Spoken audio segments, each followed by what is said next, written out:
বলে, ও মক্কার বড় বড় নেতারা, সাত সকালে আমার বাড়িতে কি বড় বড় নেতারা আমার বাড়িতে আসছেন কি সুসংবাদ নিয়া? আবু জেহেল বলে, মূসা, তুমি হলা মক্কার যুবকদের মাঝে অন্যতম, মক্কার যুবকরা তোমাকে সম্মান করে ভালোবাসে, তুমি হলা মক্কার যুবকদের নেতা, মক্কার যুবকদের নেতা। এখন তো কিছু নেতা আছে নামাজও পড়ে না, রোজাও রাখে না, না, তাদেরকে দিনের কাজে পাওয়া যায় না। অথচ মুসআব বিন উমাইর ছিল একজন নেতা। মুসআব বিন উমাইরের বাড়িতে আবু জেহেল আবু লাহাবরা আসলো, আর আয়েশা বলল, মুসআব বিন উমাইর শোনো, এই মক্কার জমিনে একজন নবীর আবির্ভাব ঘটেছে, যার নাম হলো মুহাম্মদ ইবনে আব্দুল্লাহ। নাম কি? যার নাম হলো মুহাম্মদ ইবনে আব্দুল্লাহ। এ মুসআব শোনো, মক্কার যুবকেরা মুসআব বিন উমাইরকে বলতেছে, মক্কার যুবকেরা মুহাম্মদ ইবনে আব্দুল্লাহর কাছে যায়া কালেমা পড়ে মুসলমান হয়ে যাচ্ছে। মুহাম্মদ ইবনে আব্দুল্লাহ কি যেন তেলাওয়াত করে, বানায়া বানায়া কবিতা পড়ে। আমি আপনাদের সামনে যেই কোরআন পড়লাম, মক্কার কাফেররা বলে আল্লাহর নবী নাকি বানায়া বানায়া কবিতা বলে, আসলে এটা কি কবিতা নাকি কোরআন? জোরে বলেন। মক্কার কাফেররা বলে মুহাম্মদ বানায়া বানায়া কবিতা বলে। মুসআব বিন উমাইরের বাবা ছিলেন কবি, তিনিও ছিলেন কবি। আবু জেহেল আয়েশা বলতেছে, মুসআব, তুমি হলা আমাদের গর্বের ধন, আমরা তোমাকে আগামীতে বড় নেতা বানাবো। কিন্তু শোনো মুসআব, মক্কার সব যুবকরাও যদি মুহাম্মদের কোরআন শুনতে যায়, তুমি কিন্তু যাবা না, তুমি কিন্তু মুহাম্মদ বানায়া বানায়া কবিতা বলে। অথচ আল্লাহ তাআলা বলতেছেন, ওয়ামা আল্লামনাহু শি'রা ওয়ামা ইয়ানবাগি লাহু ইন হুয়া ইল্লা যিকরুন ওয়া কুরআনুম মুবিন। আল্লাহ রাব্বুল আলামিন বলতেছেন, এ মক্কার কাফেররা, তোমরা আমার হাবিবকে কবি বলো, আমার হাবিব কবি না। আমার হাবিবের পক্ষে বানায়া বানায়া কবিতা বলা শোভা পায় না। আমার হাবিব হলো নবী। জোরে বলেন সুবহানাল্লাহ। আমার হাবিব হলো নবী। আল্লাহু আকবার। আবু জেহেলরা এসে বলে, মুসআব বিন উমাইর শোনো, তুমি কিন্তু মুহাম্মদের কাছে যাইবা না, ভুলেও যাবা না তার কোরআন শুনতে, তার কবিতা শুনতে। শোনো, মুহাম্মদ এমন একজন যুবক যারে দেখলে মক্কার মানুষ পাগল হয়ে যায়। বুঝেন নাই? মুহাম্মদকে দেখলে মক্কার যুবকরা পাগল হয়ে যায়, মক্কার বৃদ্ধরা পাগল হয়ে যায়, মক্কার নারী পুরুষ শিশুরা পর্যন্ত পাগল হয়ে যায়। কেন হবে না? আমার নবীর মতো এত সুন্দর করে আল্লাহ পৃথিবীতে কোনো মানুষকে বানায় না। পৃথিবীর যত সৌন্দর্য আল্লাহ তাআলা আমার নবীকে দান করছে, ঠিক কিনা বলেন? আল্লাহ তাআলা সেই নবীর কথা কোরআনের মধ্যে বলছেন, ওয়ামা আরসালনাকা ইল্লা রাহমাতাল লিল আলামিন। আল্লাহু আকবার। নবী আপনি হলেন রহমত, আপনি হলেন বরকত। আমি আল্লাহ আপনাকে রহমত কইরা বরকত কইরা দুনিয়াতে পাঠাইছি। আল্লাহু আকবার। এ যুবক, এ গরু খাওয়া মুসলমান যুবকরা, এ রাসূলের সাহাবীরা আল্লাহর নবীর জন্য জীবন দিছে, ঠিক কিনা বলেন? যেই কোরআন আমি আপনাদের সামনে পড়ছি, এই কোরআনের জন্য জীবন দিছে রে যুবক। এ মুসআব বিন উমাইর, তিনি ছিলেন মূর্তি পূজক কাফের। মক্কার আবু জেহেল আয়েশা বলে, আবু লাহাব আসে, আয়েশা বলে, মুসআব আগামীতে আমরা তোমাকে নেতা বানাবো, তুমি ভুলেও মুহাম্মদের কবিতা শোনার জন্য যাবা না, মুহাম্মদের ধারে কাছেও যাবা না। যদি মুহাম্মদের কাছে যাও তাহলে তোমাকে মুহাম্মদ জাদু করে ফেলবে। কি করে ফেলবে? নবীর কি জাদু করা লাগে? নবী কি জাদুকর? তিনি তো নবী, তিনি তো রহমাতুল লিল আলামিন। নবীর চেহারা দেখেই তো মক্কার কাফেররা পাগল হয়ে যায়, ঠিক কিনা বলেন? এবার আবু জেহেলদের কথা শোনার পরে মুসআব বিন উমাইর বলে, আবু জেহেল আপনাদের কথা কি হইছে? বলা বলে হ্যাঁ। তাইলে আজকের মতো যান, গেট আউট, যান। আমি একজন শিক্ষিত যুবক, আমাকে এত বুঝাইতে হবে না, আমি ভালো মন্দ বুঝি। বুঝেন নাই? শিক্ষিত মানুষের মর্যাদাই আলাদা। এই কারণে কবি বলে, শিক্ষিত মূর্খ বন্ধুর চেয়ে শিক্ষিত শত্রুও ভালো। মূর্খ বন্ধুর চেয়ে শিক্ষিত শত্রু, মূর্খ বন্ধুর চেয়ে শিক্ষিত শত্রু ভালো। কারণ মূর্খ মানুষ আপনাকে জায়গা বুঝবো না, একটা কথা বইলা দিব, মানুষের সামনে লজ্জা দিবে, কোনো কুণ্ঠাবোধ করবে না, ঠিক কিনা বলেন? সে ভাববেও না, কারণ তার সেই শিক্ষা তো। মুসা বিন উমাইর বলে, আবু জেহেল জান জান জান, এত কিছু আমাকে বোঝানো লাগবে না, আমি শিক্ষিত যুবক। এবার আবু জেহেলরা চলে আসছে মুসা বিন উমাইরের বাড়ি থেকে। মুসা বিন উমাইর মনে মনে ভাবে, এতদিন পর্যন্ত আবু জেহেলরা আইসা আমাকে শুধু বলল মোহাম্মদ কবি, মোহাম্মদ জাদুকর, নাউজুবিল্লাহ বলেন। মোহাম্মদ তিনি হলেন গণক, আরে আমিও তো একজন কবি, কবি তো কবিকে চিনে না, কবি তো কবির কবিতা শুনলে বোঝে। যেমন আমি একজন হাফেজে কোরআন, আমি একজন হাফেজের তেলাওয়াত শুনলে বুঝবে এটা ভালো হাফেজ নাকি খারাপ হাফেজ, তার তেলাওয়াত সহি নাকি সহি না, বুঝবো না? আমি একজন কারি সাহেব, আমি একজন মানুষের তেলাওয়াত শুনলে বুঝতে পারবো তার তেলাওয়াত সহি নাকি অশুদ্ধ, কথা বলে না? যে যেই বিষয়ে অভিজ্ঞ যোগ্যতা সম্পন্ন, সে সেই বিষয়ে ভালো করে জাজমেন্ট করতে পারে, বিচার করতে পারে, ঠিক কিনা বলেন? মুসা বিন উমাইর বলে, আবু জেহেল তোমরা বললা মুহাম্মদ হলো একজন কবি, তিনি হলেন একজন গণক, তিনি হলেন একজন জাদুকর, বলেন নাউজুবিল্লাহ। ঠিক আছে, যখন আবু জেহেলরা চলে গেছে, মুসা বিন উমাইর মনে মনে ভাবে, একদিন আমি মোহাম্মদকে যাই নিজের চোখে দেখবো আসলে মোহাম্মদ কি বানায়া বানায়া কবিতা বলে কিনা, বুঝেন না? একদিন আমি নিজের চোখে মোহাম্মদকে দেখবো মোহাম্মদ নিজে নিজে বানায়া বানায়া কবিতা বলে কিনা। মুসা বিন উমাইর বলেন, আমি একদিন সন্ধ্যার সময়, ঘুটঘুটে অন্ধকার হলো, ঘুটঘুটে অন্ধকার, কারণ দিনের বেলা যদি যায় মক্কার মানুষগুলো জেনে ফেলবে, ঠিক কিনা বলেন? মক্কার সরদার, মক্কার নেতা মুসা বিন উমাইর আল্লাহর নবীর কোরআন শুনতে যায়।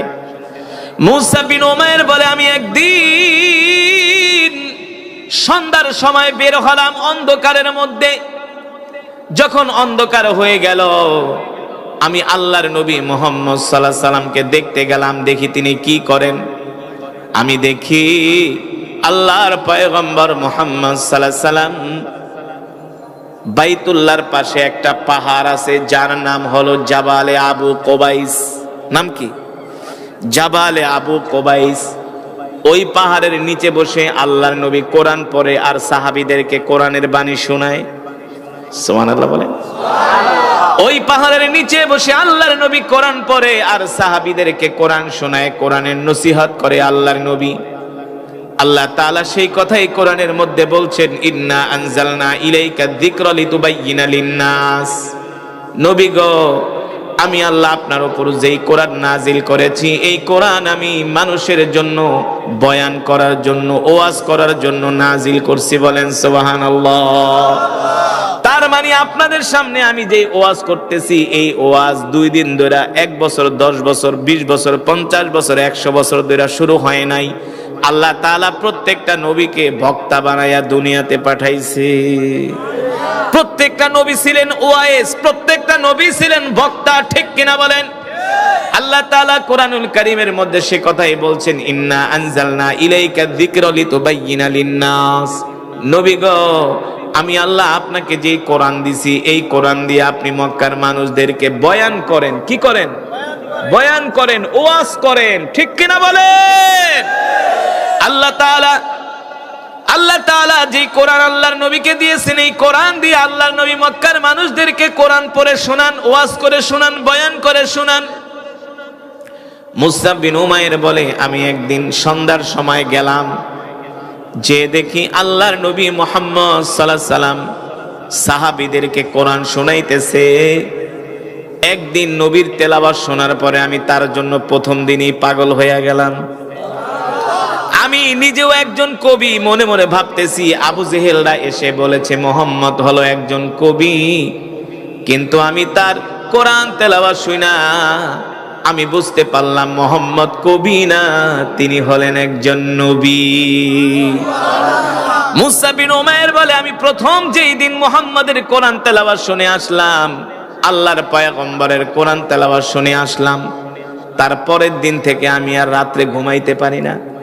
শুধু আমার কানের মধ্যে আল্লাহর পয়গম্বরের তেলাওয়াত বাজে। সুবহানাল্লাহ বলবেন না? আল্লাহর পয়গম্বরের তেলাওয়াত বাজে আমার কানের মধ্যে। মুসা বিন উমাইর বলে আমি ওই রাত্রে ঘুমাইতে পারলাম না, আবার দ্বিতীয় দিন গেলাম আল্লাহর নবীর কোরআন শোনার জন্য। কততম দিন? দ্বিতীয় দিন। মক্কার কাফেররা আয়েশা বলছিল, মুসা তুমি ভুলেও মুহাম্মদের কাছে যাইবা না, সে বানায়া বানায়া কবিতা বলে। মুসা বিন উমাইর বলে আল্লাহি রব্বিল কাবা, রবের কাবার কসম খায়া বলি, আল্লাহর পয়গম্বর মুহাম্মদ সাল্লাল্লাহু আলাইহি সাল্লাম যেটা তেলাওয়াত করে এটা মানুষের কোনো বানানো কবিতা না, এটা হলো আল্লাহর কালাম। মুসা বিন উমাইর বলে আমি নিজেও তো কবি, যদি মুহাম্মদ বানায় বানায় কবিতা পড়তো তাহলে তো আমি ধরতে পারতাম, কিন্তু মুহাম্মদের কোরআন শোনার পরে আমি তার জন্য পাগল হয়ে যাই। আল্লাহু আকবার। এবার মুসা বিন উমাইর বলেন আমি আবার তৃতীয় দিন গেলাম। কতদিন? তৃতীয়তম দিনে যাই আমি দাঁড়ায়া দাঁড়ায়া আল্লাহর নবীর তেলাওয়াত শুনতেছি। আমি দাঁড়িয়ে দাঁড়িয়ে আল্লাহর নবীর কোরআন তেলাওয়াত শুনতেছি। হঠাৎ করে আল্লাহর নবীর নজর পড়ে গেল মুসা বিন উমাইরের দিকে। আপনাদের এলাকার কোন মজমায় যদি অপরিচিত কোন যুবক আসে, আপনারা একদিন, দুই দিন, তিন দিন দেখার পরে তাকে আপনারা টার্গেট করবেন কি করবেন না? যেই লোকটাকে, এই যুবকটাকে দেখতে শুনতে সুন্দর, সুদর্শন, দেখতে মনে হয় কোনো অভিজাত ফ্যামিলির ছেলে, বুঝেন নাই? আল্লাহ রাসূল, আল্লাহর নবী রাহমাতুল লিল আলামিন বলেন আমি 3 দিন পর্যন্ত যুবককে টার্গেট করলাম, তিনি আমার মজমায় এসে দাঁড়ায় দাঁড়ায় কোরআন শোনে। একদিন, দুই দিন, তিন দিন, চতুর্থ দিনের দিন আল্লাহর নবী ডাক দিছে, তাআলাউ ইয়া শাবাব, এ যুবক এদিকে আসো। মাসমুক, তোমার নাম কি? মিন আইনা জিতা, কোথা থেকে আসছো? কি তোমার নাম কি? তোমার বাবার নাম? দেখি প্রতিদিন তুমি আমাদের মজমায় দাঁড়ায় দাঁড়ায় তুমি কোরআন শোনো, কারণটা কি? মুসা বিন উমাইর বলে ওগো আল্লাহর রাসূল, আমার নাম হলো মুসা বিন উমাইর। আল্লাহ নবী বলেন তোমার নাম কি? মুসা বিন উমাইর বলে হ্যাঁ। আল্লাহ নবী বলে আমি তো তোমার বাবাকে চিনি, তোমার বাবা তো অমুক, তিনি তো মক্কার অনেক বড় একজন ব্যবসায়ী, অনেক বড় ধনী মানুষ। মুসা বিন উমাইর বলে আপনি ঠিকই শুনছেন, ঠিকই জানেন, আমার বাবা হলো মক্কার একজন বড় ধনী মানুষ, অনেক বড় একজন ব্যবসায়ী।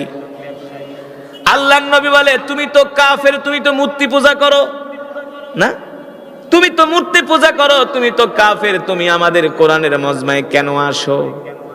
বলে আমি এমনি এমনি আসি না, 3 দিন আগে আমার বাড়িতে আবু জেহেল গেছে, যায় বলে মুসা শোনো, ভুলেও তুমি কোনোদিন মুহাম্মদের কাছে যাবা না, মুহাম্মদ বানায়া বানায়া কবিতা বলে বলে মানুষদেরকে ধোঁকা দেয়। আর আবু জেহেল বলেছে মুহাম্মদের কাছে যে যায় তাকেই মুহাম্মদ জাদু করে ফেলে, মুহাম্মদের জন্য পাগল হয়ে যায়। এই কথা শোনার পরে আল্লাহর নবী মুস্কি মুস্কি হাসি দিয়া বলে শোনো যুবক, তুমি যে আমার মজমায় আসলা, আমার জবানে তুমি যে কোরআন শুনলা, তোমার কাছে কি মনে হয়েছে আমি কি বানায়া বানায়া কবিতা পড়ি নাকি? মুসা বিন উমাইর বলে আল্লাহি রব্বিল কাবা, কবিতা পড়া আপনার পক্ষে শোভা পায় না, আপনি যেটা তেলাওয়াত করেন এটা দুনিয়ার কোনো কবির কাব্য না, দুনিয়ার মানুষ এত সুন্দর করে কবিতা বানাইতে পারে না। আল্লাহ নবী ডাক দিয়া বলে তাহলে তুমি বলো আমি যেটা তেলাওয়াত করি এটা কি?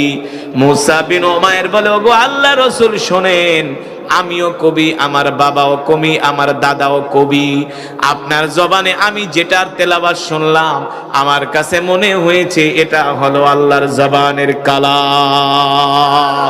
জোরে বলেন সুবহানাল্লাহ, আল্লাহু আকবার।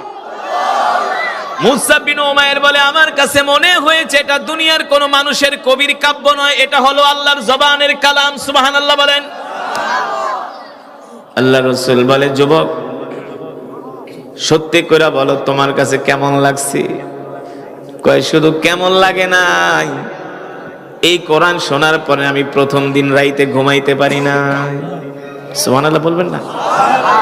এই কোরআন শোনার পরে আমি প্রথম দিন রাইতে ঘুমাইতে পারি নাই। দ্বিতীয় দিন রাত্রেও ঘুমাইতে পারি নাই, তৃতীয় দিন রাত্রেও ঘুমাইতে পারি নাই। বিশ্বাস করেন আল্লাহর নবী, এখন আপনার জবানের কোরআন তেলাওয়াত না শুনলে আমি ঘুমাইতে পারি না। আপনার জবানের কোরআন তেলাওয়াত শোনাই হলো এখন আমার ঘুমের ঔষধ। জোরে বলেন সুবহানাল্লাহ, আল্লাহু আকবার। ও যুবক, ও মুসলমান, আল্লাহর নবী বিশ্ব নবী রাহমাতুল লিল আলামিন ডাক দিয়ে বলে, মুসাব শোনো, তোমার কাছে কি কোরআন ভালো লাগছে? কোরআন ভালো না লাগলে কি আমি 4 দিন পর্যন্ত আসি নাকি? সুবহানাল্লাহ বলবেন না? এই যুবক, এখন আমি যেই কথাটা বলবো রে যুবক, এই কথাটা শুনতে অনেক হালকা, বলতেও অনেক সহজ, কিন্তু কথাটা অনেক ভারী কথা, অনেক দামি কথা, অনেক মূল্যবান কথা। এই কথার সাথে রয়েছে একজন যুবকের জীবন, একজন যুবকের ভবিষ্যৎ। বুঝেন নাই? আমরা তো মুসলমান হয়ে কোরআন পড়ি না, ইসলাম মানি না, দিন মানি না।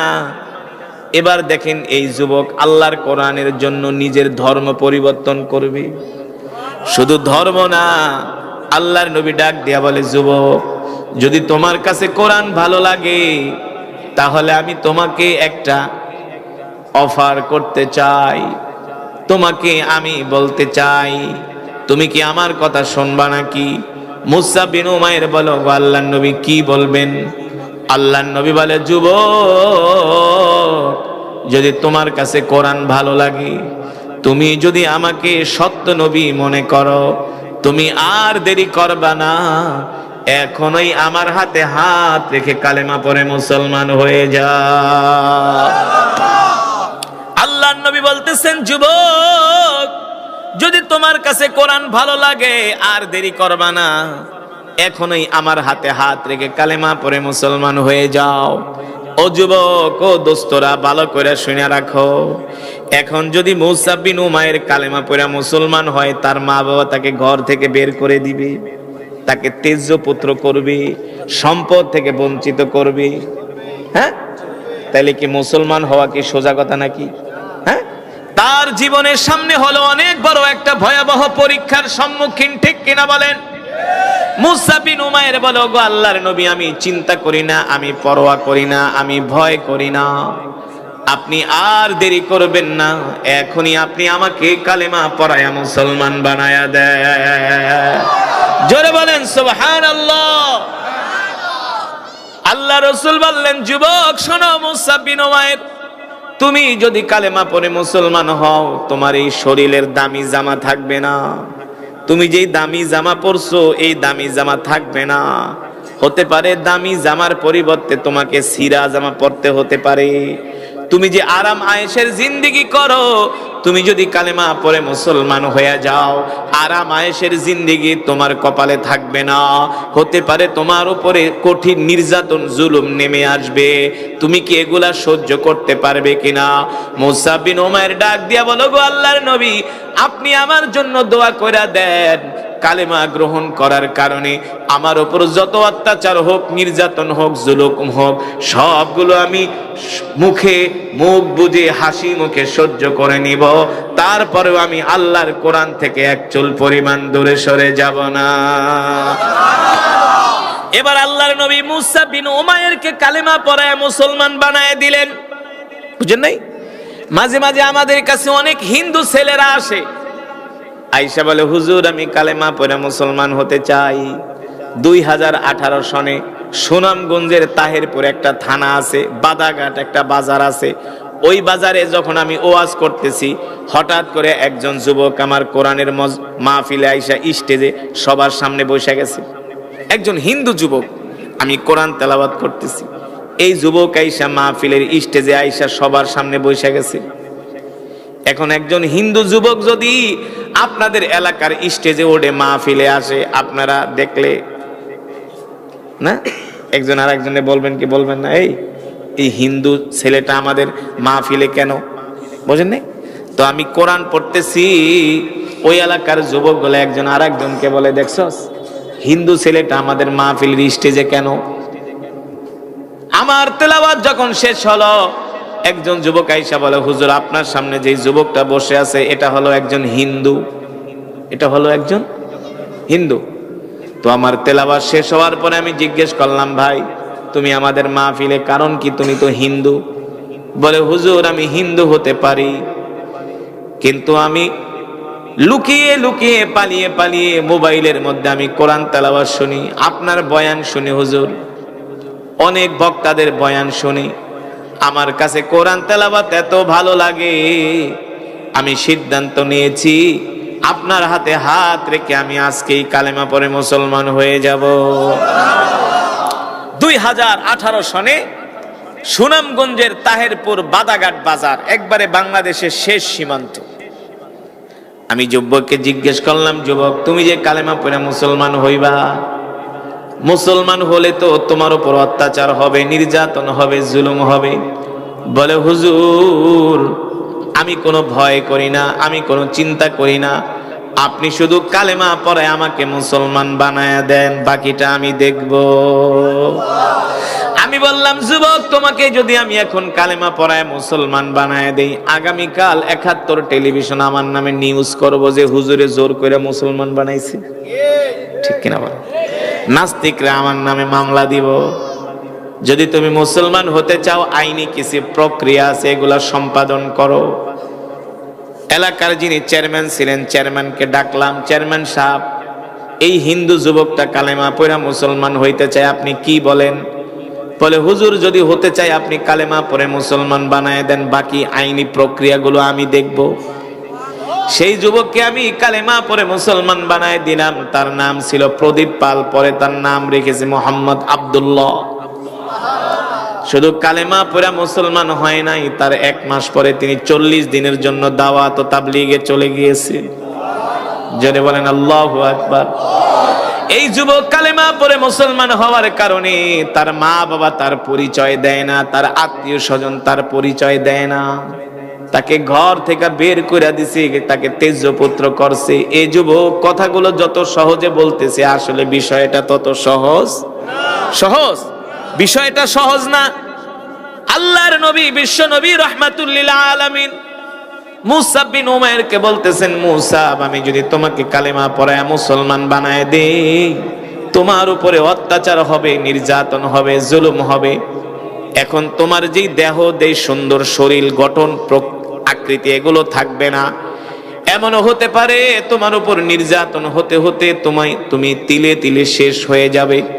মুসা বিন উমাইর বলে, গো আল্লাহর নবী যতই কষ্ট হোক, আমার যতই ইমানি পরীক্ষা দিতে হোক না কেন, আমি ভয় করি না, আপনি আমাকে এখনই কালেমা পড়ায় মুসলমান বানায়া দেন। আল্লাহ নবী বিশ্ব নবী রাহমাতুল লিল আলামিন মুসা বিন উমাইরকে কালেমা পড়ায় মুসলমান বানায় দিলেন। সুবহানাল্লাহ বলেন, আরো জোরে বলেন আল্লাহু আকবার। এবার মুসা বিন উমাইর কালেমা পড়া মুসলমান হওয়ার পরে এবার কি বলে শোনেন, নবীজি আপনি আমাকে দোয়া করে দেন, আমি যে কালেমা পড়া মুসলমান হয়েছি এই কথা আমি গোপন রাখবো না, আমি আমার গোত্রের কাছে, কওমের কাছে যায় বলে দিব। সাহাবায়ে কেরাম বলে, ও মুসা তুমি যদি কালেমা পড়ে মুসলমান হয়েছো, এই কথা যদি তুমি তোমার গোত্রের কাছে বলো, তোমার উপর অত্যাচার হবে, জুলুম হবে, নির্যাতন হবে। মুসা বিন উমাইর বলে, ওগো আল্লাহর নবী, ওরা যদি মিথ্যা ধর্ম পালন করতে পারে, আমি কেন সত্য ধর্ম পালন করতে পারবো না? জোরে বলেন সুবহানাল্লাহ। ইমানের পাওয়ার কাকে বলে না? আর আমাদের সমাজে কিছু মুসলমান একটু নামাজ পড়লে, দাড়ি টুপি রাখলে, এই তুই দি মোল্লা হয়ে গেছস, তুই দি কাঠ মোল্লা হয়ে গেছস, তুই দি হুজুর গোল্লাকে ঘুরে একেবারে পুরা পাক্কা মোল্লা হয়ে গেছস। হ্যাঁ, দাড়ি রাখতে চায় না, লজ্জা পায়। কথা কেন? মাথায় টুপি দিতে চায় না, লজ্জা পায়। আলেমদের সাথে হাঁটতে চায় না, কই তুই মোল্লা হয়ে গেছস, পুরা মোল্লা। আমার এক মুসল্লি যুবক নর্থ সাউথ ইউনিভার্সিটিতে পড়ে, নর্থ সাউথ ইউনিভার্সিটিতে। তো মাঝে মাঝে আইসা আমার পিছে নামাজ পড়ে, কয় হুজুর আমি নামাজ পড়ি দেখে আমার বাপে কয়, গিরে নামাজ পড়স ভালো কথা, আবার দাঁড়িয়ে রাখছস কে? তুই তো জঙ্গি হয়ে যাবি কদিন পরে। বুঝেন নাই? তুই তো জঙ্গি হয়ে যাবি। হুজুর আমার বোনেরা ঘরের ভিতরে বসে শুধু স্টার জলসা, জি বাংলা, সারাদিন শুধু হিন্দি সিনেমা দেখে, আমি টেলিভিশন রিমোট ভাঙ্গা পালাইছি। তুই মোল্লা গল্লাকে চলতে চলতে তুই পুরো জঙ্গি হয়ে গেছিস। সঠিক নাকি বেঠিক? সত্য নাকি মিথ্যা? এমনও যুবক আছে 2 দিন নামাজ পড়ার পরে, দাড়ি রাখার পরে মানুষ টিটকারি মারলে যায় আবার দাড়িগুলা কামায় ফেলায়, মসজিদে আহে না। আবার সমাজে কিছু যুবক আছে ছেঁকা ঠেকা খাইলে নামাজ পড়ে কয়দিন, দাড়ি টাড়ি রাহে, চুল টুল বড় রাহে না, ছেঁকা খেয়ে বেকা হয়ে যায়, কয়দিন তাবলিগে যায়, যে যখন মন দিলে একটু ভালো হয় আবার আয়া শেষ। ঠিক কিনা বলেন? এরা হলো মুনাফিক মার্কা মুসলমান। ঠিক কিনা বলেন? কিন্তু রাসূলের সাহাবীরা কেমন ছিল? ও যুবক, রাসূলের সাহাবী মুসা বিন উমাইর বলো, গো আল্লাহর নবী, মক্কার কাফেররা যদি মিথ্যা ধর্ম পালন করতে পারে, আমি কেন সত্য ধর্ম পালন করতে পারবো না? আমি ওদেরকে ভয় পাই না। আমি আমার গোত্রের কাছে, কওমের কাছে যাইয়া বলে দিব আমি কালেমা পড়ে মুসলমান হয়েছি। জোরে বলেন সুবহানাল্লাহ, আল্লাহু আকবার। একটু জোরে জোরে সুবহানাল্লাহ আলহামদুলিল্লাহ বললেন, যাতে আশেপাশের মানুষগুলা বোঝে এখানে কিছু ঈমানওয়ালা মুসলমান আছে, ঈমানওয়ালা মুসলমান আছে। কোরআনের আওয়াজ যতটুকুন পর্যন্ত যাচ্ছে, কালেমাওয়ালা মুসলমান যদি কোরআনের মাজমায় না আসে, এই কোরআন হাসরের ময়দানে আল্লাহর আদালতে তাদের বিরুদ্ধে মামলা দায়ের করবে। যে আল্লাহ কোরআন শুনতে আসে নাই, চায়ের দোকানে বৈশা খালি বাংলা সিনেমা দেখতো আর দাঁত বেটকায় বেটকায় হাসতো না, ডান হাত দিয়া সিগারেট খায়, বাম হাত দিয়া চা খায় না, কারণ সিগারেট তো দাম বেশি, দামি জিনিস, এই কারণে এটা খাইলো ডান হাত দিয়ে, আর চা খায়, আর দোকানে বইয়া খালি সিনেমা দেখতেই থাকে সারা দিন বাদাইম্মার মতো। আপনার এলাকায় আসেনি? আছে। এই বাদাইম্মারা জীবনও কোনোদিন মসজিদে যায় নামাজ পড়ে না, ওয়াজ মাহফিলে আসে না। ঠিক কিনা বলেন? আল্লাহ একজনকেও ছাড়বে না। কোরআন তো পড়তে পারোই না, কোরআন শুনতেও আসো না, হ্যাঁ? মায়ের কাকে কয়? শুধু চোখ দুইটা বুঝুক, তারপরে বুঝবা। আল্লাহ সকলকে হেদায়েত নসিব করুন বলি আমিন। আল্লাহ সকলকে সঠিক বুঝ দান করুন বলি আমিন। এবার রাসূলের সাহাবী মুসা বিন উমাইর রাদিয়াল্লাহু তাআলা আনহু মুসলমান হওয়ার পরে ঈমানের পাওয়ার বেড়ে গেছে, কারণ আল্লাহ নিজেই কোরআনের মধ্যে বলছেন, ওয়া ইযা তুলিয়াত আলাইহিম আয়াতুহু যাদাতুহুম ঈমানা। কোরআনের তেলাওয়াত করলে ঈমান বেড়ে যায়, কোরআন শুনলে ঈমান বেড়ে যায়। ঠিক কিনা বলেন? এবার মুসা বিন উমাইর বাড়িতে গেছে, যায় বলে, ইয়া ইয়া আবি উম্মি জাদ্দি উখতি, ও মা বাবা ভাই বোন যারা আছো সবাই আসো, তোমাদের সাথে আমার কথা আছে। মুসা বিন উমাইরের বাবা বলে, বাবারে, কোনোদিন তুমি আমাদেরকে এমন করে ডাকো নাই, আজকে এইভাবে ডাকতেছো, কারণ কি? মুসা বিন উমাইর বলে, মা বাবা শুনে রাখো, আজকের পর থেকে তোমরা আমাকে আর মূর্তি পূজার জন্য ডাকবা না। আল্লাহু আকবার। আজকের পর থেকে আমাকে আর মূর্তি পূজার জন্য ডাকবা না। কেন? কারণ কি? কয়, শোনো, তোমরা নিজেরা হাত দিয়া মূর্তি বানাও আর ওই মূর্তিকে সেজদা করো। ঠিক কিনা বলেন? এমন ধর্ম আমি আজ থেকে আর পালন করব না। বলে, কারণ কি? বলে, কারণ হলো আমি আল্লাহর পয়গম্বর মুহাম্মদ সাল্লাল্লাহু আলাইহি সাল্লামের হাতে হাত রেখে কালেমা পড়ে মুসলমান হয়ে গেছি। শুধু এখানেই শেষ না রে যুবক। মুসা বিন উমাইর তার মাকে বলে, মা বাবা আমাকে বিদায় দিয়া দাও, আমি আল্লাহর নবীর কাছে চলে যাব।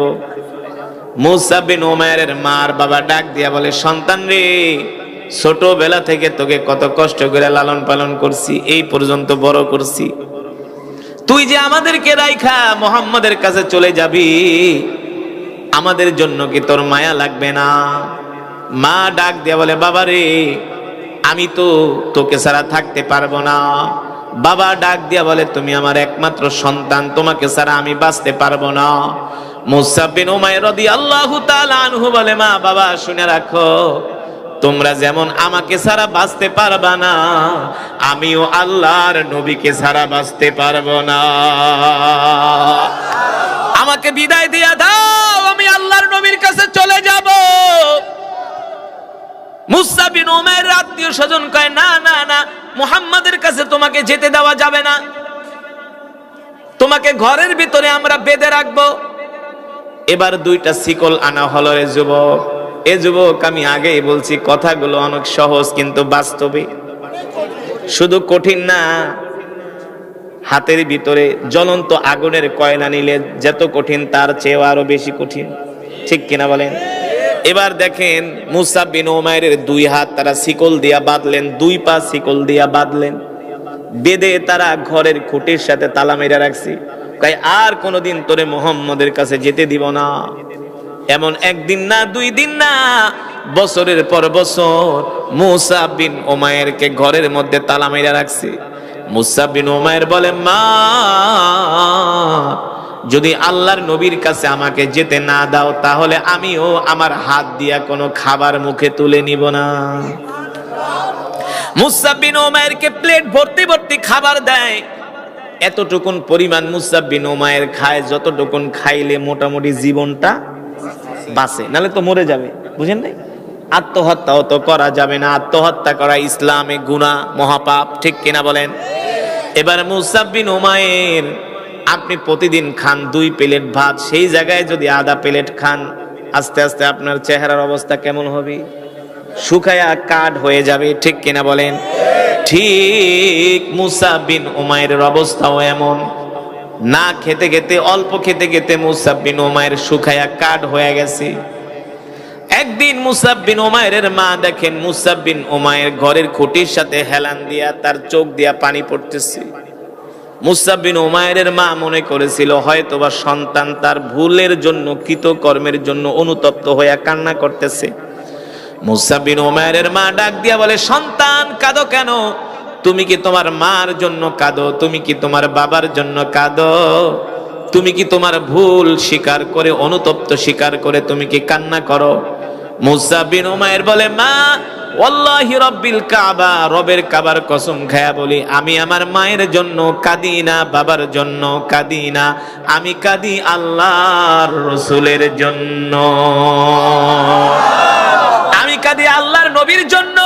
কোন দিন আমি আল্লাহর নবীর কাছে যাব? আল্লাহু আকবার। মুসা বিন উমাইর মা বলে, যদি তোমাকে ছেড়ে দেই, এতদিন যে কষ্ট করছো, বলে সব কষ্ট ভুলে যাব। এখন মুসা বিন উমাইরের মা বলে, শুধু শুধু সন্তানটাকে এইভাবে ঘরের ভিতরে শিকল দিয়া বাইন্ধা রাখলে কোনো লাভ? সন্তান শেষ হয়ে যাবে। কোনো মাই চায় না তার সন্তান তিলে তিলে শেষ হয়ে যাক, ঠিক কিনা বলেন? এবার মুসা বিন উমাইরের মা তার শিকল খুলে দিলেন, তালা খুলে দিলেন। এবার মুসা বিন উমাইর তার মাকে জড়ায় ধরে বলে, মা, আমাকে বিদায় দিয়া দাও, আমাকে বিদায় দিয়া দাও মা। তুমি আমাকে 10 মাস 10 দিন গর্ভে ধারণ করে লালন করছো মা, তুমি আমাকে ভালোবাসো, আমিও তোমাকে ভালোবাসি, আল্লাহর কসম করে বলি, কিন্তু নবীর চেয়ে ভালোবাসি না। এই কথা বলে মুসা বিন উমাইর রাদিয়াল্লাহু তাআলা আনহু দৌড়ে আল্লাহ রাসূলের কাছে গেলেন। আল্লাহ নবী দেখা মুসা বিন উমাইরকে কান্না কইরা দিছে, কারণ আগের সেই চেহারা নাই, শরীর নাই, শুকায়া কাঠ হয়ে গেছে, শরীরের হাড্ডি গুলো জেগে গেছে। আল্লাহ নবী ডাক দিয়া বলে, এ মুসা, তোমার এই অবস্থা কেন? মুসা বিন উমাইর বলে, ওগো আল্লাহর নবী, আপনি না বলেছিলেন কালেমা গ্রহণ করলে, ইসলাম ধর্ম গ্রহণ করলে আমার উপরে নির্যাতন নেমে আসবে। নবী গো, দেখেন আমার মা বাবা আমাকে ঘরের মধ্যে শিকল দিয়ে আটকায় রাখছি, দেখেন শিকল দিয়ে আটকায় রাখতে রাখতে আমার শরীরের মধ্যে দাগ পড়ে গেছে, আমি না খেতে খেতে আমার শরীর শুকায় গেছে। ওগো আল্লাহর নবী, এত কষ্ট করছি, আমার কোনো আফসোস নাই, আমার কোনো দুঃখ নাই, আপনার চেহারা দেখার পরে আমি সব দুঃখগুলো ভুলে গিয়েছি, আপনার চেহারা দেখার পরে আমি সব দুঃখ ভুলে গেছি। আল্লাহর নবী মুসা বিন উমাইরকে আদর কইরা, একটু সামনে আগে আগে বসেন, আল্লাহর নবী মুসা বিন উমাইর রাদিয়াল্লাহু তাআলা আনহুকে বুকের ভিতরে জড়ায় ধরলেন। আর সাহাবীদেরকে বললেন, যাও যাও, আমার সাহাবীকে সুন্দর করে গোসল করাও, নতুন জামা পরিধান করাও। সাহাবী মুসা বিন উমাইর রাদিয়াল্লাহু তাআলা আনহুকে নতুন সুন্দর করে গোসল করানো হলো, নতুন জামা পরিধান করানো হলো।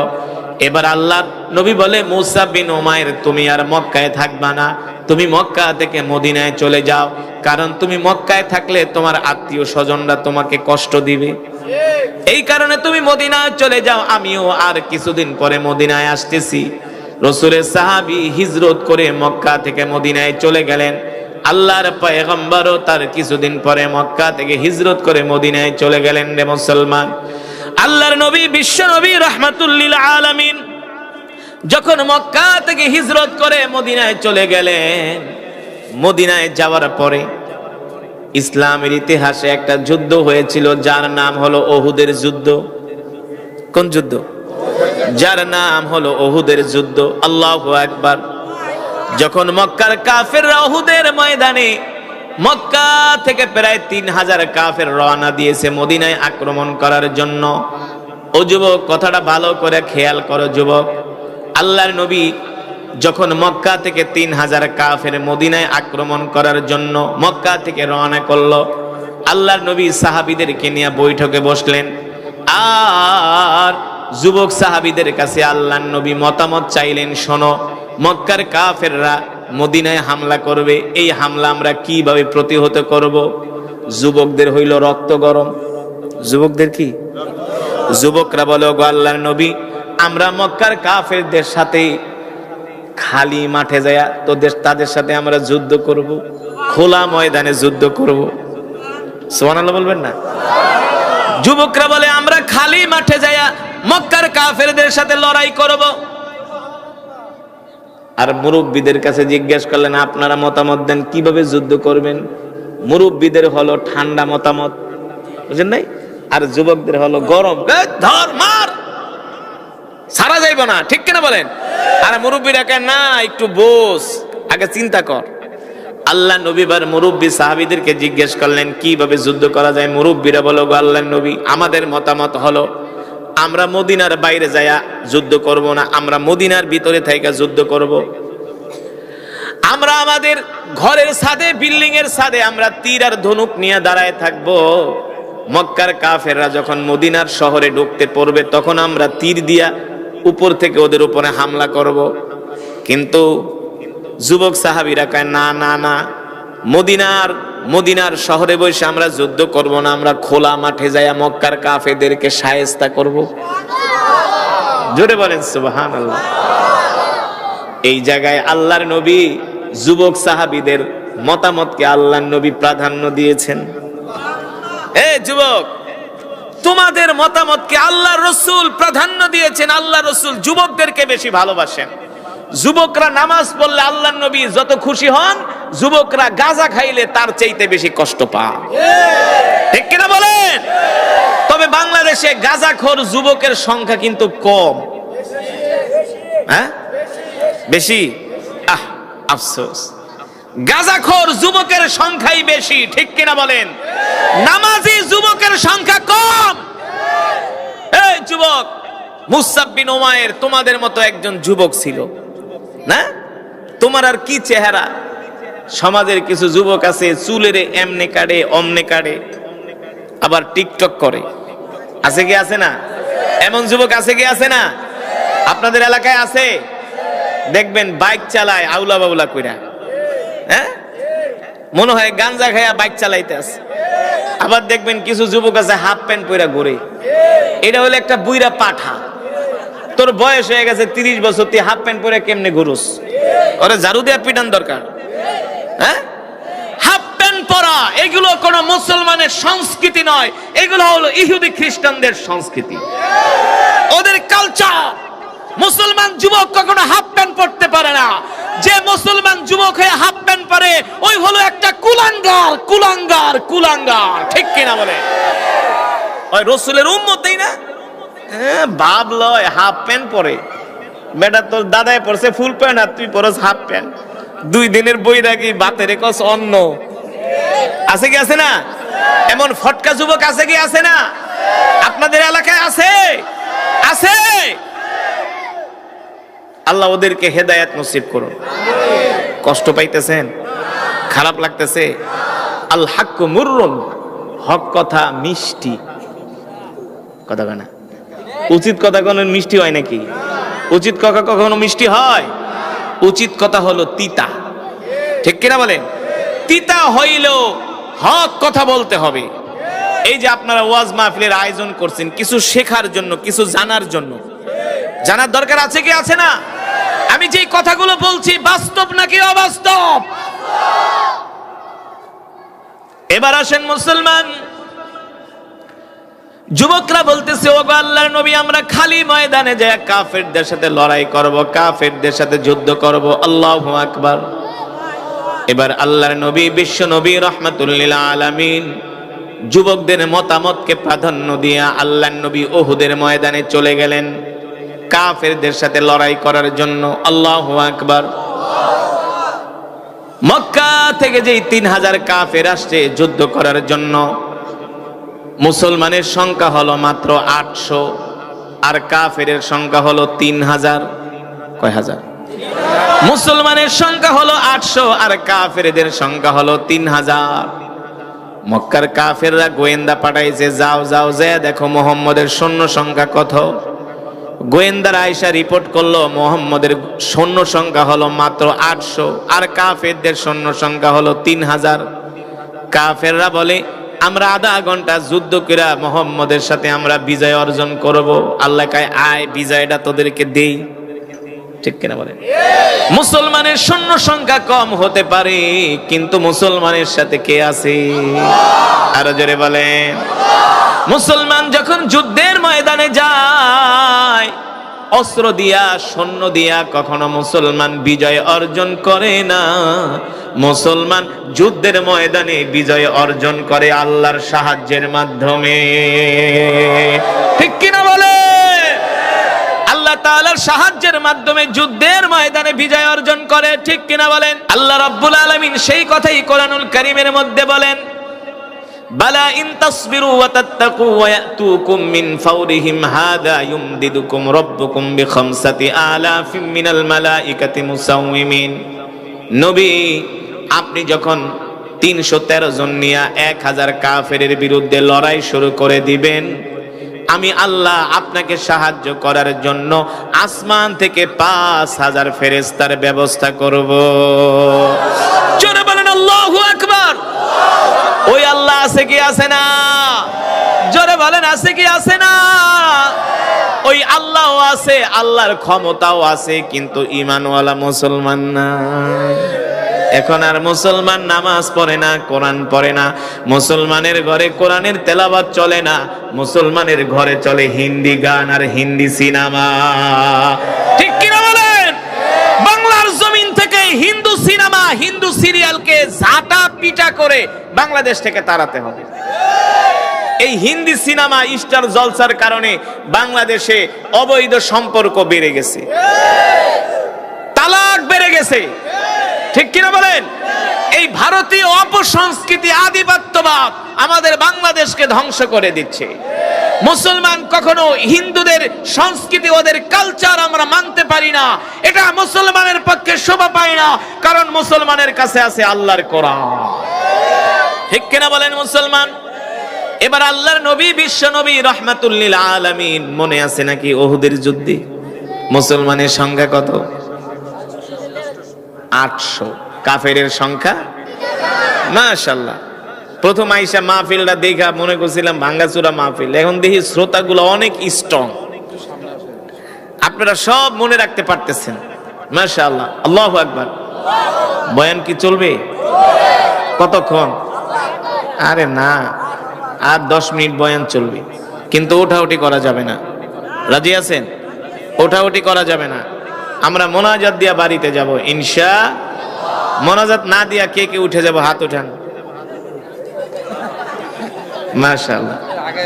না, ওদের ইমানের পাওয়ার বাইরে গেছে। একটু আগে আগে বসেন, আগে আগে বসেন। অনেক ভাইরা দাঁড়ায় আছে, আগে বসেন। একটু বসতে দেন, বসতে দেন। ভাইরা দাঁড়ায় আছে, একটু বসতে দেন। তাহলে আমরা মোনাজাত দিয়ে যাব তো ইনশাআল্লাহ। কে কে মোনাজাত দিয়ে যাব? হাত উঠান। লিল্লাহে তাকবীর। মাশাআল্লাহ, হাত নামান। আল্লাহ কবুল করুন। এলাকাবাসীকে কবুল করুন। এলাকার প্রত্যেকটা ঘরের ভিতরে আল্লাহ রহমত বরকত নাজিল করুন। প্রত্যেকটা কবরকে আল্লাহ জান্নাতের বাগান বানায় দিন। মুসলমান আল্লাহর বান্দারা, আল্লাহর নবী 800 মুসলিম মুজাহিদ নিয়া 3000 কাফিরের বিরুদ্ধে লড়াই শুরু করে দিলেন। মুসলমানরা যখন যুদ্ধের ময়দানে নামলো, ওই যে রাসূলের সাহাবী মুসাব বিন উমাইর, মনে আছে নাকি? সে তো মক্কা থেকে মদিনায় চলে আসছে। এবার মুসাব বিন উমাইর রাদিয়াল্লাহু তাআলা আনহু উহুদের ময়দানে সবার আগে আগে তরবারি নিয়া, ঘোড়া নিয়া সবার আগে আগে দৌড়াইতেছে। সাহাবায়ে কেরাম ডাক দিয়ে বলে, মুসআব, সবার আগে আগে দৌড়াইতেছো কারণ কি? মুসাব বিন উমাইর বলে, শিকারের অপেক্ষায় আছি। কিসের অপেক্ষায়? কাফেরদেরকে পাইলে আর কোনো কথা নাই, ওদের দেহ থেকে আমি মুসাব বিন উমাইর কল্লাকে বিচ্ছিন্ন করে দিব। আল্লাহু আকবার, জোরে বলেন আল্লাহু আকবার। এবার মুসাব বিন উমাইর রাদিয়াল্লাহু তাআলা আনহু উহুদের ময়দানে যখন যুদ্ধ করার জন্য নেমে গেলেন, সবার সামনের কাতারে মুসাব বিন উমাইর যুদ্ধ করে। মুসাব বিন উমাইর রাদিয়াল্লাহু তাআলা আনহু যুদ্ধ করতে করতে এক পর্যায়ে মুসাব বিন উমাইর রাদিয়াল্লাহু তাআলা আনহু শহীদ হয়ে যায়। যখন যুদ্ধ শেষ হয়ে যায়, আল্লাহর নবী বিশ্ব নবী রাহমাতুল লিল আলামিন সাহাবায়ে কেরামদেরকে বলেন, ও সাহাবীরা, যাও যাও, আমার কোন কোন সাহাবী শহীদ হয়েছে তাদের লাশগুলো আমার কাছে নিয়ে আসো। এক এক করে আল্লাহ রাসূলের কাছে সাহাবীদের লাশগুলো আনা হলো। দেখা গেল মুসাব বিন উমাইরের লাশটাও আল্লাহ রাসূলের কাছে আনা হলো। এবার আল্লাহর নবী বিশ্ব নবী রাহমাতুল লিল আলামিন মুসাব বিন উমাইর যে শহীদ হয়ে গেছে, মুসাব বিন উমাইরের লাশটা আল্লাহ রাসূলের কাছে আনা হলো। আল্লাহ রাসূল মুসাব বিন উমাইর রাদিয়াল্লাহু তাআলা আনহুর মাথাটা আল্লাহ রাসূলের কোলের ভিতরে রাখলেন। আর আল্লাহর নবী মুসাব বিন উমাইরকে আদর করতেছেন, মায়া করতেছেন। আসমানের দিকে হাত উঠায়া আল্লাহ তাআলার কাছে দোয়া করতেছেন, আল্লাহ, মুসাব বিন উমাইর দ্বীনের জন্য, ইসলামের জন্য তিনি আজকে উহুদের ময়দানে আইসা শহীদ হয়ে গেছে। আল্লাহ, আমি মুসাব বিন উমাইরের উপরে খুশি, তুমিও তার উপরে খুশি হয়ে যেও। আল্লাহর নবী বললেন, মুসাব বিন উমাইরের জন্য কবর খনন করো। আল্লাহর নবীর আদেশ অনুযায়ী মুসাব বিন উমাইরের জন্য কবর খনন করা হলো।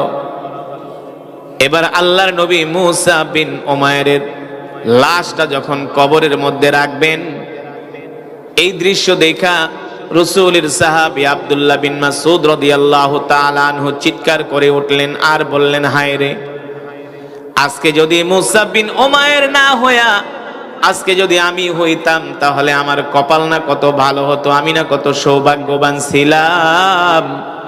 আল্লাহর নবী যার হাত ধরে, আল্লাহর নবী যার নিজের হাত দিয়া মুসাব বিন উমাইরের লাশটাকে কবরের মধ্যে রাখতেছে।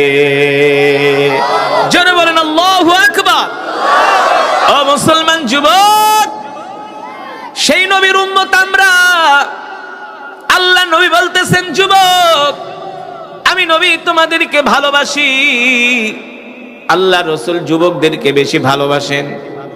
আল্লাহ রাসূলের জীবনের প্রথম মক্কাতে যুবকদেরকে নিয়ে একটা সংগঠন করেছেন মদিনাতে, যেই সংগঠনের নাম হলো হিলফুল ফুজুল।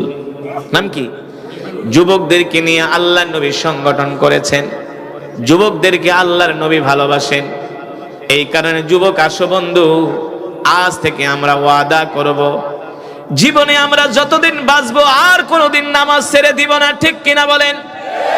আর কোনোদিন রাসূলের সুন্নাত ছেড়ে দিব না। আল্লাহর নবী বলেন, মান আহাব্বা সুন্নতি ফাকাদ আহাব্বানি ওয়া মান আহাব্বানি কানা মাই ফিল জান্নাহ।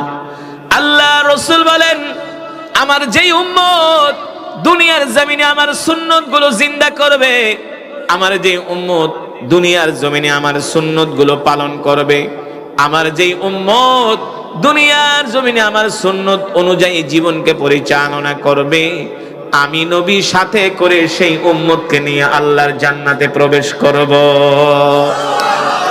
আল্লাহর রাসূলের সুন্নত কি আমাদের জানার দরকার আছে কি আছে না? জোরে বলেন। আল্লাহ রাসূলের সুন্নত হলো, আল্লাহর নবী বলেন আফসুস সালাম, আফসুস সালাম ওয়া আতঈমুত তাআম লিনুল কালাম। আল্লাহর নবী বলেন আমার সুন্নত হলো এক মুসলমান আর এক মুসলমানকে সালাম দিবে। এক মুসলমান, আজকে আমাদের সমাজের মধ্যে সালাম নাই, আমরা সালাম দেই না। আবার কিছু মানুষ আছে কিছু টাকা পয়সা হয়ে গেলে সালাম দিলে আর উত্তর নেয় না, না? কিছু মালিক আছে কর্মচারী সালাম দিলে সালামের উত্তর নেয় না। কিছু মুসলমান আছে গরিব মানুষ সালাম দিলে সালামের উত্তর নেয় না। সালাম দিবেন আসসালামু আলাইকুম, ইশারা কর, ভাব দেখায়, ভাব না, একটু টাকা পয়সা হইছে গরম দেখায়, সালামের উত্তর নিতে চায় না। ঠিক কিনা বলেন? সালাম দিবেন সুন্দর করে বলবে ওয়ালাইকুম আসসালাম, কয় না, না কয় আসসালামু আলাইকুম, ওয়ালাইকুম, না? এমন মুসলমান আছে কি আছে না? না না না, যখন সালাম দিবে তখন সালামের উত্তর নিতে হবে ওয়ালাইকুম আসসালাম ওয়া রাহমাতুল্লাহি ওয়া বারাকাতুহু। ঠিক কিনা বলে? আল্লাহর নবী বলে উম্মত সালাম দাও। সন্তান বাবাকে সালাম দিবে না, সন্তান বাবাকে সালাম দিবে, বাবাও সন্তানকে সালাম দিবে, স্বামী স্ত্রীকে সালাম দিবে, স্ত্রীও স্বামীকে সালাম দিবে। বুঝেন না? আজকে আমরা স্ত্রীদের সালাম দিব তো দূরের কথা, ফোন দিয়া কয় এই ফোন ধরস না, কা কথা কেনা। আমি মালয়েশিয়াতে গেছি প্রোগ্রাম করার জন্য। এখন এক যুবক এসে কয় হুজুর আমার কপাল পুড়ে গেছে। কি কয়? আমার কপাল পুড়ে গেছে। আমি কই তোর কপাল তো ঠিকই আছে। কয় না হুজুর পুড়ে গেছে। কয় কেন? কয় হুজুর এত কষ্ট করে আইসা বিদেশ করি, বাড়িতে ফোন দিলে স্ত্রী আমার কথা শোনে না, আমার সাথে খারাপ ব্যবহার করে। কি করে? আমি বলি তুমি কি স্ত্রীকে ফোন দিয়ে আগে সালাম দাও? হুজুর একটা কথা বলেন, স্ত্রীর আবার সালাম দেব না? কে আমার একটা প্রেস্টিজ আছে না, কেন ওরে সালাম দেব কেন? ওরে আমি বিয়ে করে আনছি, ওই আমার স্ত্রী, ওরে আমি কেন সালাম দিব? তা কি কও? আমি ফোন দিয়ে বলে এই কেমন আছোস? আমাকে আস্তাগফিরুল্লাহ, এটা কোনো ব্যবহার? এটা কোনো ব্যবহার? আমি বলি শোনো, তোমাকে আমি একটা প্রেসক্রিপশন দিয়ে যাচ্ছি, তুমি আজকে থেকে স্ত্রীকে ফোন দিয়ে আগে সালাম দিবা, আসসালামু আলাইকুম, সালাম দিবা। যতদিন পর্যন্ত তোমার স্ত্রী তোমার সাথে ভালো ব্যবহার না করবে ততদিন পর্যন্ত তুমি ফোন দিয়ে সালাম দিতেই থাকবা। তুমি ফোন দিলে আগে সালাম দিবা। কি করবা? তো ওই হাজবেন্ড ওয়াইফকে এভাবে একদিন, দুই দিন, তিন দিন সালাম দিতে দিতে স্ত্রী কয় তুমি মানুষ না ফেরেশতা? এত সুন্দর ব্যবহার করতে থেকে শিখলা? কয় শুধু সুন্দর ব্যবহার শিখি নাই, এক হুজুর বলছে এখন থেকে তোমাকে আমি সালাম দিব, তোমার সাথে ভালো ব্যবহার করব।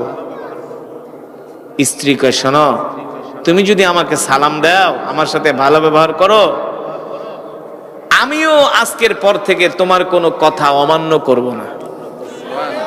সুবহানাল্লাহ বলবেন না? এটা হলো পাওয়ার অফ সালাম, সালামের পাওয়ার।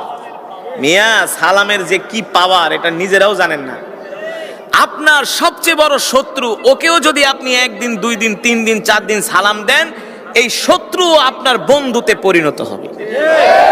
ঠিক কিনা বলেন? এই শত্রু আপনার বন্ধুতে, দেখবেন এলাকার কিছু কাউন্সিলর, চেয়ারম্যান নির্বাচন হয়, এক একজন 4, 15, 20, 25 বছর ধরে চেয়ারম্যানই করে, তেমন কোনো টাকা পয়সা খরচ করা লাগে না। কিছু কৌশল আছে। কি আছে? মানুষকে দেখলেই সালাম দেয়, আসসালামু আলাইকুম চাচা ভালো আছেন, ভাই ভালো আছেন, কিরে তুই ভালো আছস? আর দেখলে মিষ্টি ভাষায় কথা কয়। কাহারে চেয়ারম্যান সাহেব কত ভালো মানুষ, এমপি সাহেব কত ভালো মানুষ না, আমার মতো একটা ছোট মানুষও সালাম দেয়।